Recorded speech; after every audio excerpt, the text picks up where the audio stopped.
Hey everybody, welcome to Sports Insider. I am Dan Labbe, and joined for the first time as co-host Mary Kay Cabot. We have a packed show. By the way, Mary Kay, welcome. Well, thank you, Dan. It's great to be here. We keep getting rid of Fedor, trying to try out new people. It's like Kelly and Michael. Yeah, exactly. All right, let's get to it. We have a packed show. Of course, we're going to talk Cavaliers with Chris Haynes. We'll talk Indians with Zack Meisel, and then Browns with Mary Kay Cabot, who's sitting right next to me. But we'll get right to it and talk Cavaliers. We're bringing our first guest, our Cavaliers reporter, Chris Haynes. How are you today, Chris? Doing fine. Thanks for having me on. You guys, wonderful show. All right, thanks for coming on. And look, Game 5, a lot of Kyrie iso ball and hero ball. It was great to watch. A lot of LeBron James too. How sustainable is that tonight in the Game 6, Chris? And will the Cavaliers try to do that again? Well, I don't think it is sustainable, man.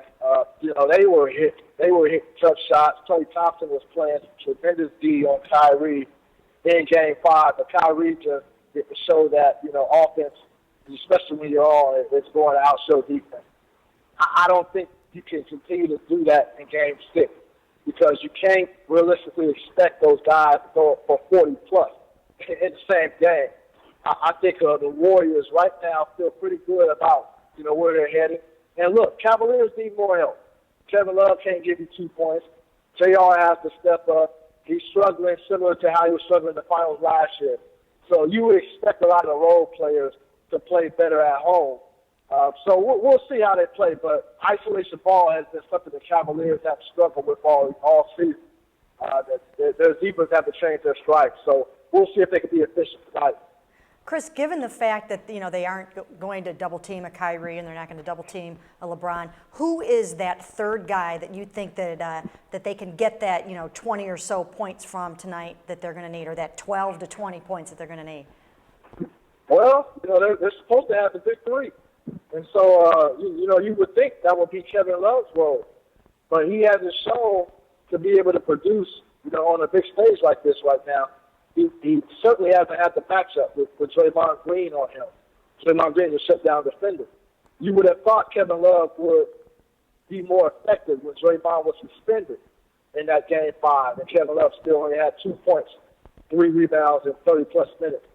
So he has to step up. He can't give them that type of lackluster performance. And then you also need some bench help.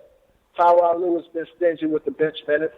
Shane Fry hasn't had the same impact that he's had in the finals. They had in the postseason leading up to the finals. So he's going to have to trust his guys a little bit more, and he can't be too reliant on LeBron and Kyrie. I think they got away with that in Game 5. I don't think they can do that in Game 6. Chris, the Warriors are dealing with an injury issue with Andrew Bogut out for the remainder of the finals. Do you expect that they're going to go with Draymond Green at center from the jump tonight? And if that's the case, how does that impact the Cavs? Yeah, I think they have to. And how does it impact the Cavs? Look, I think Kevin Love is going to be exposed. That's a lineup that I don't think leaves a favorable matchup for Kevin. Golden State is going to play fast up tempo. Kevin Love can't do that. They're going to have probably Harrison Barnes on Kevin Love. Even though I think he can dominate that matchup, I'm just not sure Kevin Love's confidence is up to par in this series. So I think there's going to be a short leash on Kevin Love, and he definitely has the will. He definitely has the skill set to have an impact on this game. I just don't know, man. Recent history has shown that he's just not going to show up to a level that everybody expected him to coming into this final. So I think Andrew Bogut injury really doesn't mean much because the depth lineup for the Warriors is Iguodala is in that start lineup and Draymond at the center spot. Hey, Chris, can you address the whole, emotional aspect surrounding Draymond Green coming back in here? I've been hearing him say, hey, we would have won Game 5 if I had played, the effect that will have on their team and the impact it will also have on the Cavs. Yeah, no, definitely. Look, I think that game would have been closer with Draymond, in the game and playing. He's the emotional leader of that team. But look, you can't change history. What happened, happened. Now, I do think it would give them a motivational boost for the Warriors. They'll feel like they left the game on the table in Golden State. And, look, I think it's an emotional boost for the Cavs as well because they're hearing all that. They're hearing Draymond complain about, hey, I wasn't playing, we would have won if we played. So I think it goes both ways, both sides. And so we'll see, man. You know, it's going to be a test of will tonight. And the Cavaliers, even though they don't want to lose at all, but, you know, to lose again at your home, the closeout game at home, when LeBron James, and I know the players were ticked off of Stephen Curry coming back during the regular season and saying, hey, I hope that locker room still smells like champagne when we won the title back in June. So let's see if they got enough in them to prevent that from happening. All right, Chris, last question here, and I know we don't want to get too far ahead of ourselves, but if this thing does get to a Game 7, we know what history says about Game 7s and how home teams usually win those. But do you believe that if the Cavaliers can win Game 6 tonight, that they can carry that momentum into a Game 7 and maybe beat the odds? No doubt. Look, them getting that game on Monday in Oakland, that to me shifted the series. That, to me, the series is anybody's game now. Obviously, I know you have to beat the Warriors 3 times to make that happen. But look, man, that was a costly game that they gave up. And even though Draymond wasn't in that game, you know, Warriors they were talking a whole bunch of trash going into that game, man. They felt like, okay, we're going to do this. We're going to show you. We're going to shut you up. It didn't happen. So right now, I think it's anybody's game. And obviously, the Cavaliers should be favored to beat for tonight's game. They get this game, man, and you got LeBron James on the roster, I think you have great chances. I think your odds are fairly good. So that's what I'm saying. I don't know. I can't predict anything because this series has been all out of whack every single game. I don't know what to expect. All I know is both teams have a fight chance. Chris Haynes, our Cavaliers beat reporter. We know you got a late night ahead of you, Chris, so thanks for joining us. Take care, y'all. Thanks, Chris. Mary Kay, it's always difficult, of course, in a series when you're a team like Golden State, you're going home to clinch it, and then all of a sudden you have to make a plane ride all the way across the country to play another game. That does take an emotional toll. It really does. And you talk about, just the emotions of everything. There's just so much drama surrounding this series right now. And I think the Cavs need to use that to their advantage. I mean, you're hearing Steve Kerr say things like, hey, I like our position a lot better than theirs right now. You're hearing the things that Draymond Green is saying. There have been so many other things leading up to the last game. So I think they need to get their snarl on tonight. And, we need to see that look in their eye again if they're going to pull this off. See, folks, Mary Kay Cabot, she does more than just talk Browns. All right, now let's see how you do with the Indians. We're going to bring in one of our Indians reporters, Zack Meisel, joining us. Zack, how are you today? I'm good, guys. How's it going? We're doing well, Zack.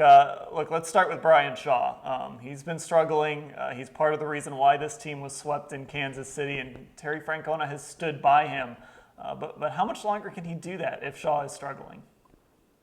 Well, I don't know. They play cribbage every afternoon in Terry Francona's office, and I just feel like it would be pretty awkward and uncomfortable if they still did that after Tito yanked him from the eighth inning rule. No, it's tough because I feel like Francona doesn't really know if he can trust anyone else in that role yet. And you might say, okay, well, why not? You'll never know until you try. But there are so many options, and no one's really stood out. You've got Dan Otero, Zach McAllister, Tommy Hunter, Jeff Manship. Like, no one's really proven that they should be that guy. Maybe Otero, but he had such a bad year last year that you're working with a small sample size with him. So I think Francona just feels like he has to ride this thing out with Shaw, or maybe the Indians go out and add a reliever, and that could be your guy to pair with Cody Allen in the back end. Zach, talk about the emotional letdown of getting swept in this last series and then, coming back home and, what do they need to do to kind of shake that off and get back on track? Going into it wasn't an easy road trip because Seattle was playing really well. It's tough to sweep any series on the road, since I think taking 2 or 3 from the Angels was good. But, yeah, to get swept by Kansas City, it kind of removes the goodwill you built up by sweeping Kansas City and Cleveland a couple weeks ago. So they come home, they get to face the White Sox. It's a chance to bury that team even further. And then they play Tampa, who's struggling. So you have an opportunity to make a little run, but it's the games in the division that are so critical and that they've fared well in so far this year. But to get swept, to not even be able to take one of those 3 games, that hurts. It stings, especially when you're trying to build up some excitement with a fan base who's waiting for you to prove that you're a contender. Zach, which of these 2 things is more likely? This team makes a significant deal between now and the trade deadline in July 31st, or they reach way down in their farm system and bring up a guy like Clint Frazier or someone else like that to bolster their outfield?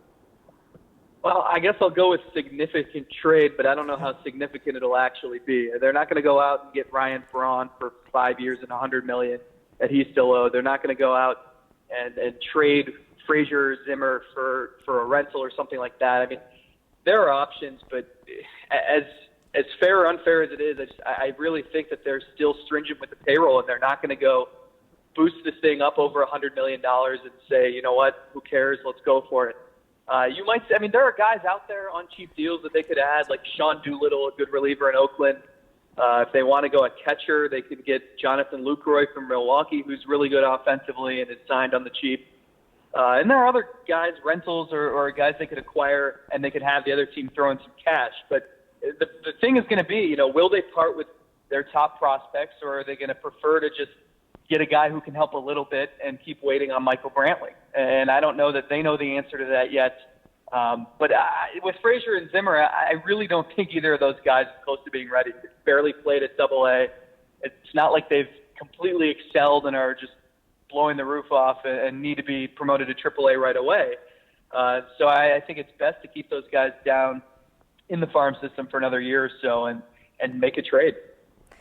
Hey, Zach, with the Cavs in the finals, it's hard to grab a slice of sports fans' attention or take it away from the Cavs right now, but do you think the Indians have done a great job of, kind of still holding their ground, and is there any sort of synergy, or is there any carryover, or are they caught up in any of this Cavs fever at all? Yeah, I think they were doing a good job before this road trip. The thing with the finals is there's so many days in between every game that you do have a chance to catch some attention. And I think they did that when they swept Kansas City. I think they did that just the way they played in Seattle and in L.A. Certainly the sweep at Kansas City does not help matters, but I think fans are more in tune with what the Cavs are doing tonight than worrying about that right now. I mean, they drew well against Kansas City at home in their last series before this long road trip. They expect to draw really well this weekend against Chicago. So that's about all they can do. I think fans, if the Cavs lose tonight, fans are going to be desperate to latch onto something new. And the Indians have a chance to say, hey, we're in first place in the Central. We do have a shot at this thing. And so maybe you can jump on our bandwagon. And by the same token, if the Cavs somehow pull this off, I think that'll bring some positivity to the city and people have more spirit. And maybe it won't matter as much if the Indians aren't in the race because you already got your championship. But either way, it can't hurt for the Indians to be contending. All right, Zack Meisel, part of our Indians reporting team. Head over to cleveland.com/tribe. Zach, you wrote that piece about Father's Day in baseball. It's right at the top of the page, so go check that out. It was really well done. Thanks for the time, Zach. Thank you, guys. Thanks, Zach. All right. Hey, let's talk some Browns. Hey, let's do it. We are officially in the offseason. It's not very long in the NFL, but the offseason program is over. Mini camp last week. Looking back over the entire offseason program, what stood out to you? What was one or two things that you really kind of stuck with you? Well, the overriding theme was just an energetic camp full of fast pace, up tempo, no huddle, lots of drills, lots of fundamentals. There's a new energy. Hugh Jackson, a new sheriff in town. And when we look ahead to training camp, fans coming out to training camp, there's 11 practices that will be open, and then of course the Orange and Brown scrimmage. But when I look ahead to these practices, it's not like what you've seen before. You're going to come out, you're going to hear sirens blaring, there's going to be an anything goes period. We're going to see them actually working. I mean, think about, I used to sit out there last year and think, boy, these fans must be so bored. You're not going to be bored this year. Hopefully for the fans, a lot of those 11 practices will be the padded practices, and that they will really put on a show. Yeah, that obviously was a big topic of discussion last week with going to pads. And, look, the practices are going to be a little bit later in the day, so they're going to be a little hotter than they were last year. Of course, they're going to go to Tampa for a few days, and that's going to be hot. So it definitely is a different approach from Hugh Jackson. Yeah, it definitely is. But I see it bringing out the best in a lot of players. There were a lot of downtrodden guys at the end of last year. Yeah. You talked to them, I talked to them. The Paul Krugers, the Tremont Williams, all of those guys were just beaten beaten by the end of the season. There's a renewed energy amongst them. So I think just bringing out the best in some of those guys will really help the entire team. And then, of course, you have to look at the quarterback situation. Yeah. And, we're heading into camp with a completely open competition. Now, is it really an open competition? Can you really say Connor Shaw and Austin Davis are contending? No, it's really a sort of a three-way race right now. And for the most part, we all expect Robert Griffin III to win that job. But I do think that Hugh Jackson means it. He wants to see what happens when the fur starts flying, when the bullets start flying, whatever the case may be. He really wants to see, is the ball going to get where he needs it to be? Is he going to be able to make his reads, go through his progressions, and get the job done? Does Cody Kessler have a realistic shot at that job, do you think? Or is it kind of an RG3 versus Josh McCown situation? You know what? I mean, if Cody is going to come and win the job, he's going to come from way behind. I mean, a rookie is a rookie. Now, he does come from a pro-style offense, so he's not like your typical rookie. But I really don't think he has a realistic chance to win the job. I think at this point, I mean, still, if you had to start a game tomorrow, I'd probably still go with Josh McCown. Yeah. Just because he's got his mojo down with the offensive line, with some of the receivers. But RG3 had a pretty nice offseason. Looking at, just Hugh Jackson again, it was shocking to me. Look, in the offseason program, guys are going to say what they say, but it was still shocking to me how many guys went out of their way to say how happy they were to have Hugh Jackson here. Yeah. Desmond Bryant said that he was rooting for Hugh Jackson to come here when he found out he was a candidate. Of course, he played with him in Oakland in 2011. I mean, have you ever kind of heard that kind of praise? Every new coach gets a lot of praise, but this was at a whole different level. I've never seen anything like it. And, I mean, you're talking to a man. It doesn't matter. I mean, guys like Terrell Pryor, who also played for him in Oakland, he talks about it. Josh McCown is just all about the tightness, the solidity, how solid this offense is, the good coaching that they're getting. I mean, it's going to be well-rounded. Just offensively, they're going to run the football, which will help everyone. It's a very veteran coaching staff, but like you said, to a man, these players are fired up about Hugh, and it's spilling over into every other aspect of the organization. You're bringing back Bernie Kosar. You're bringing back veterans. I mean, it's a totally different vibe. And it's a veteran coaching staff with a lot to prove still. Hugh Jackson, 1 year. Pep Hamilton got fired last year. There's guys on this staff that have been around but also kind of have that chip on their shoulder. I think you can see that a little bit. Yeah, absolutely. Even Ray Horton. I mean, Ray Horton went down to Tennessee and had to be back in the shadow of Dick LeBeau. Yeah. So he wants to come back out in his own right and establish himself as a quality defensive coordinator and head coaching candidate. So, so I do think that these guys have a lot to prove. And then you've got a guy like Al Saunders, who you wrote about the other day, who, he just brings a ton of experience and wisdom, and that's invaluable for a guy like Hugh. I don't know what Al Saunders' secret is. That guy is 69 years old and has more energy than anyone I've ever seen in my life. Yeah, I don't know. We have to find out. Is it spirulina? Is it bee pollen? I don't know what's going on, but we could all do well if we were like Al Saunders. All right, one last thing. We know about the quarterback battle, but give me another position when training camp opens at the end of July that you're really interested in, that you want to watch. Well, there are plenty of them, but one is wide receiver. I mean, these guys are all new. They're all young. There are very few, really, longtime veterans to show the way. So I'm watching Corey Coleman. He's coming out of a spread offense. How is he handling the pro-style offense? Can he run all the routes that he needs to run? Can he utilize both sides of the field? He's got a lot of thinking and learning to do, whereas a Rashard Higgins came out of a pro-style offense, and he has done all of those things before. So lots of good competition at receiver. Offensive line, too. That's one that I want to see, because I want to see how Hugh uses those guys. We saw how he used his line in Cincinnati, and there's some Cam Irving's over there. Spencer Durango, Alvin Bailey, some guys fighting for jobs, so that'll be interesting to watch.